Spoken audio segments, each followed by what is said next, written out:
As reported in the Telegraph today, ladies and gentlemen, the government is pushing a scheme for school leavers who will be trained to fight in war zones as part of a voluntary paid gap year in the armed forces. It will kick off in March 2026 with the bold target of 150 young adults under the age of 25 receiving £26,000 in exchange for basic training to test out life in the armed forces. Now, do I think this is a bad idea? No.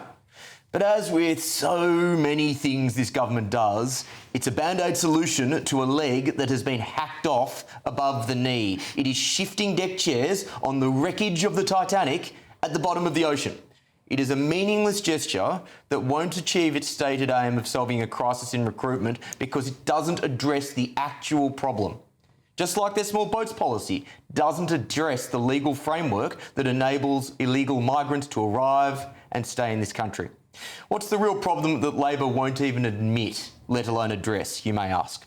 Well, along with their fellow leftists, they have talked down this country and its history for decades, to the point where many Gen Zers are ashamed to be British. They have demonised young men and continue to do so via nauseating shows like Adolescence and school programs that address toxic masculinity. They have diluted the culture of Britain via mass migration to the extent that many young people don't even know what they would be fighting for. It's no wonder that a Times poll earlier in the year found that only 11% of Gen Z would fight for this country. The other 89% are aligned with this young man. If a war was to break out, would you fight for this country? Absolutely no way. This ain't my country. I might be a British citizen, but I'm here just to live and be at peace. I'm not here to fight no one else's battles, you know what I mean? If it means that I can't live peacefully, I might first stick it out there, you know what I'm saying? If Labor thinks sending 150 kids on a gap year will solve the recruitment crisis, they are mistaken. The rot they have created runs too deep. There's nothing more important than keeping your money and your identity safe online. And with so many VPN options available, choosing the right one can be pretty daunting. But this video's sponsor, ExpressVPN, is making the choice easier for GBNews viewers. ExpressVPN is offering up to 75% off, plus 4 extra months free.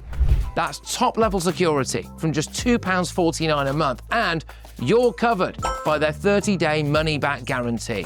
So just click the link in this video's description or scan the QR code now. Remember, when you're online, you are often sharing personal data, so hackers can steal your information, your passwords, your photos, and your bank details in just seconds. But ExpressVPN encrypts your connection, making it virtually impossible for hackers to access your personal information. So why choose ExpressVPN? Well, it couldn't be easier to use. With just one click, you are protected. And ExpressVPN uses military-grade AES 256 encryption, which is the same standard trusted by the US government to guard their classified information. With their new tiered plans, you can protect up to 14 devices at once and manage passwords securely. Live chat support is available 24/7, and it typically connects you in under a minute with a real person. Click the link in this video's description or scan the QR code to get up to 75% off ExpressVPN, plus 4 months extra for free. Start protecting yourself today with ExpressVPN. Kai, I did notice in the corner of my eye there a combination of befuddlement, anger, amusement, all of the above. What would your response be? Well, the befuddlement is permanent, I'm afraid, for those regular viewers of the show will know. I was really interested to see where you'd go with this, Will, but really tying a secular decline in army numbers that we see pretty much across the Western world with how this society talks about men, I don't really see that being the real story here. And also, to call this a sort of sticking plaster ignores what you know, which is this part of the Strategic Defence Review that has a whole array of different policy measures that hopes to make us battle ready, as we obviously need to do. So Could I ask on that? You know as well as I do that there is a reason that would be on the front page of the Telegraph, and that's because the government decided to leak that particular part of the Defence Review. Why did they leak that part? 150 kids. The Strategic Defence Review came out before Christmas, I believe. Yeah, why has this been leaked on the front pages? I'm not sure. We've seen a number of different things, right, in the last few weeks, haven't we, about the state of defence in this country. Obviously, it is both a moral, a strategic, but also an existential issue for this government and for future governments, because the fact of the matter is we've not been battle ready for a long time. Our technology is fraying at the seams. But actually, there is a new threat, one that we haven't had for a long time, which is the great power competition between us and then Russia and China. And the United States' role in that power competition has now completely changed because of Trump. Well, that's why we're seeing this drip drop of things, because clearly they need to show that we need to step up to. Sure, I agree with the last piece there. Renee, have I overreached here? No, you haven't, but I don't think Kai has either. So I kind of agree with both of you, which is rare. Dearie me. So I know. It's a Christmas miracle. Wow. Let's stop there. I do not think it is a bad idea to offer our youth Not a bad idea. some opportunity. It's a decent salary for a year. Yeah. And previous years when they've actually done things like this in the military, they've had a 50% retention rate, because once people get a taste of it, actually they think it's quite a good idea and they like it. And actually there are some amazing careers that you can embark on within our military. You can become doctors, engineers, all sorts of things. I think that you're right. We have, as you know, and I feel this very passionately, we have turned our boys into quivering wrecks in the corner and probably taken away their... Or on live television. Yeah, or on live television. So I do think that is relevant too. I also think we have denigrated the view of this country to such a degree that you get people like that boy who spoke on there saying, oh, I just want to live in peace, this is my country, but I wouldn't fight for it. That has to change. Yeah. And this might be a very small step, because I do believe they can ramp it up to 2,000. Might be a very small step. So I'm not going to knock it for once. I'm going to say, let's do more of it. And actually, let's stop these kids going to university. Get them in there and let them do a proper job. Emma, a very small step in the right direction or a diversion from bigger problems? Yeah, I mean, it is a very small step, isn't it? 150. I agree with you, Will, and I think that you are obviously going to have a recruitment crisis if you really, from a very young age, training children to be the opposite of proud in their country, training children from a very young age that everything about their country is evil. They're obviously not going to think that it's something worth putting their life on the line for.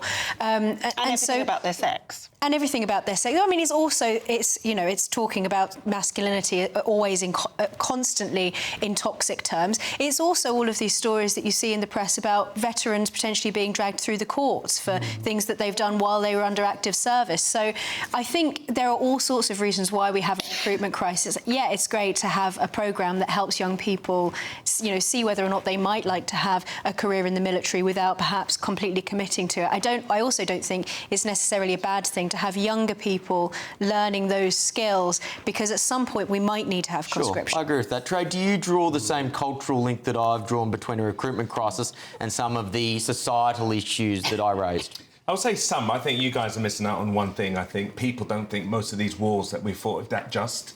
I think young people are thinking, what's in it for me? You've looked at the Iraq War, a lot of the stuff that's going. People are thinking, do I really want to die for these government? I think that's what's happening. People are just thinking it's not worth it. I think something like, say, the Falklands War, for instance, people got behind it. It's quite obvious. But some of these other wars, they're going to go into Iraq, go into Libya. People are probably thinking, why? What's in it for me? Because it doesn't benefit the ordinary person, these wars. And I think young people are thinking, I don't even have a future in the country anymore. Why would I fight and die for it? I don't know if I agree, right? I think that there was seemingly a just cause, a cause that people get behind, but then the disappointment, the shame at being misled and about being drawn to their deaths, I think that's why people look back at Iraq and Afghanistan. I might be wrong. I think it's wrong. But we haven't had an enemy like that for a long time. No, I love it when the left eats its own, Renee. Yeah, I also think if you instill in your children a pride in their country, they won't question their government asking them to go to war. That's dangerous. I think they should question their government about why are we fighting this particular war. I think most young people would fight and die in World War II. It's quite Trey, clear. how do you think you control an army when you have every soldier questioning the orders that they give? No. I don't think so. As Trey just said. I generally think there are a lot of people that think a lot of the recent wars have been a little bit pointless. How has it benefited normal people? It's not like the country itself has been under threat. We've gone over to other countries and people haven't quite figured out why. Why have we done that? Why have we intervened in this war? But I do say this, though. I do agree with you, Dr. Renner. I think it would be good for young boys to get that level of discipline that they would that get from point being that in you the did army. make about how if this was a World War II type threat, you think that, you know, that is a different type of challenge. I think these numbers would reverse. Emma, do you agree with that? Yeah. No, look, I think that the elephant in the room here is multiculturalism within the context of globalisation, because Britain has become an increasingly transient place where people come here for a short amount of time and then they move on somewhere else. They're not rooted in particular areas. They're not rooted necessarily in particular communities within the national community. And you have all of these multicultural policies that encourage people to maintain their connection with whichever country it was that they came from, which is inevitable with the internet and globalisation. I mean, we've got Bangladeshi councillors in Tower Hamlets who are running to be Bangladeshi MPs whilst they're in office in Britain. I don't think in a context like that you're going to have people feeling the kind of national sense of defensiveness that you would have in a more cohesive society.